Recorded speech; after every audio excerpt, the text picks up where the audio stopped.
Ese es un tema. Otro tema muy relevante, y quiero comentarlo contigo, Rafa, tiene que ver con la situación del presidente ucraniano y con este video con el que nos sorprendió anoche, diciendo que él está todavía en la capital Kiev, de hecho, diciendo que está en el Palacio de Gobierno, en sus oficinas, algo que evidentemente no es posible asegurar, pero es lo que al menos el gobierno ucraniano quiere presentar.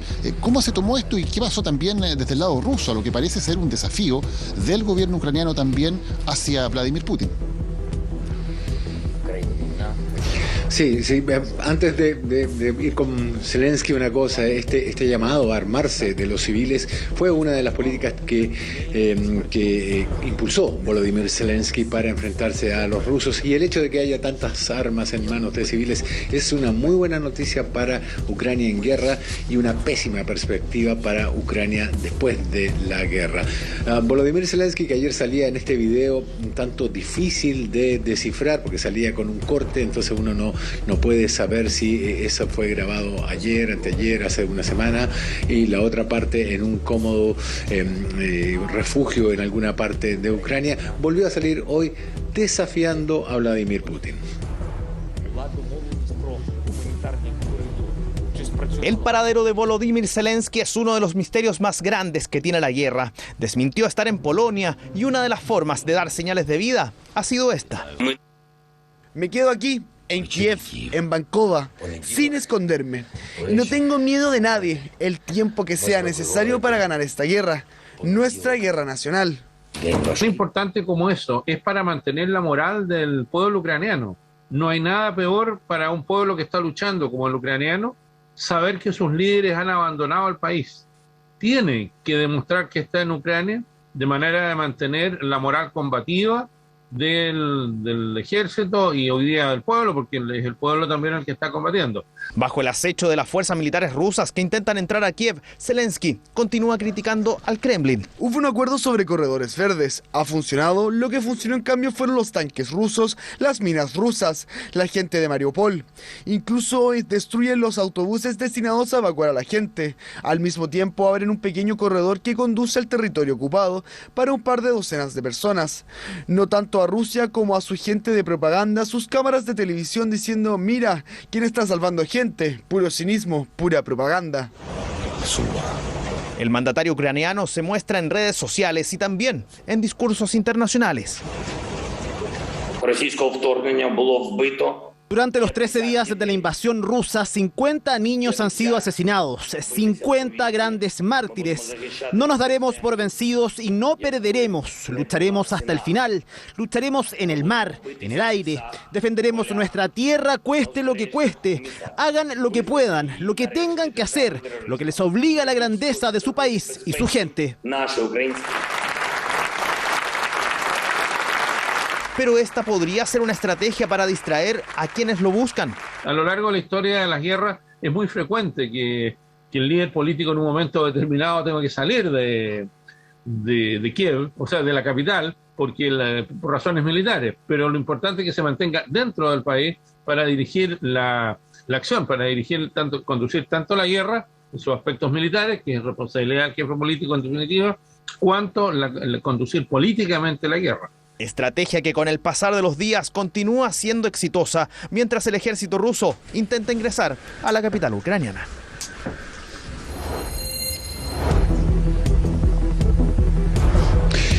Hoy día nos tocó conocer un caso, Daniel, que es tremendamente revelador. Se trata de una mujer, hija de un ruso y una mujer azerí, de Azerbaiyán.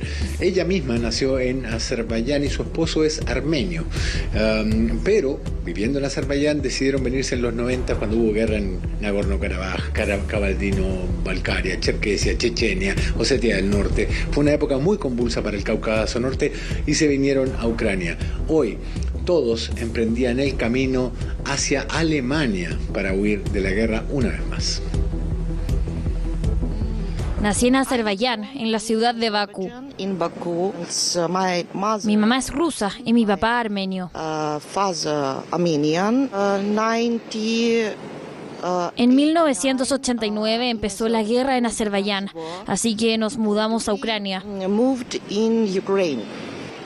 Me casé y tuve una hija llamada Sabina. Ahora vamos a Alemania. Estoy tranquila porque soy madre, hija y esposa. Aún sigo aquí y eso es lo importante.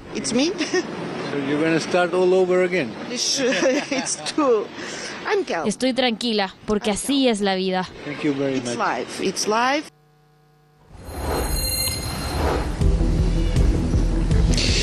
Una excepción en estos casos porque este hombre no es de nacionalidad ucraniana, así que podía salir con su familia. Pero en la salida de Ucrania hacia Polonia nos tocó ver una enorme fila, en su mayoría mujeres y niños, tratando como todos los días de abandonar el territorio antes de que la guerra llegue también aquí a Lviv.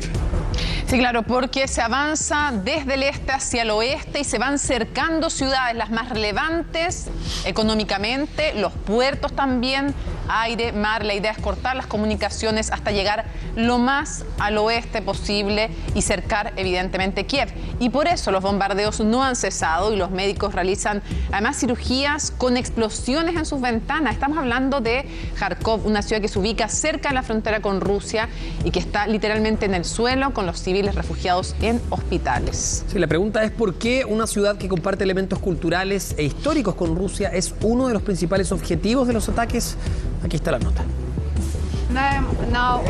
Ahora estoy en una de mis calles favoritas de Kharkov, donde solía pasar mucho tiempo en reuniones con mis amigos. Quien camina por estas calles y recuerda los buenos momentos que vivió en el pasado es María Avdiva, una experta en seguridad internacional que reside en Kharkov. Desde que se inició la guerra en Ucrania, esta localidad ha soportado la peor parte de los ataques rusos y así se ve por estos días. Hoy es 8 de marzo y vine a una de las áreas residenciales que Putin y sus partidarios no bombardearían. Ahora ustedes verán detrás mío todo el distrito, toda el área está completamente destruida. La casa está en ruinas, no hay electricidad, no hay calefacción, no hay agua en las cercanías de las casas. No heating, no water in the nearby houses. Y es que hace más de una semana que los bombardeos no paran. Las calles están cubiertas de escombros, las tiendas tienen los vidrios rotos y aún sale humo de los edificios. Incluso hospitales pediátricos realizan cirugías mientras las ventanas son sacudidas por explosiones. Así es como trabajamos todos los días, realizando cirugías bajo bombardeos.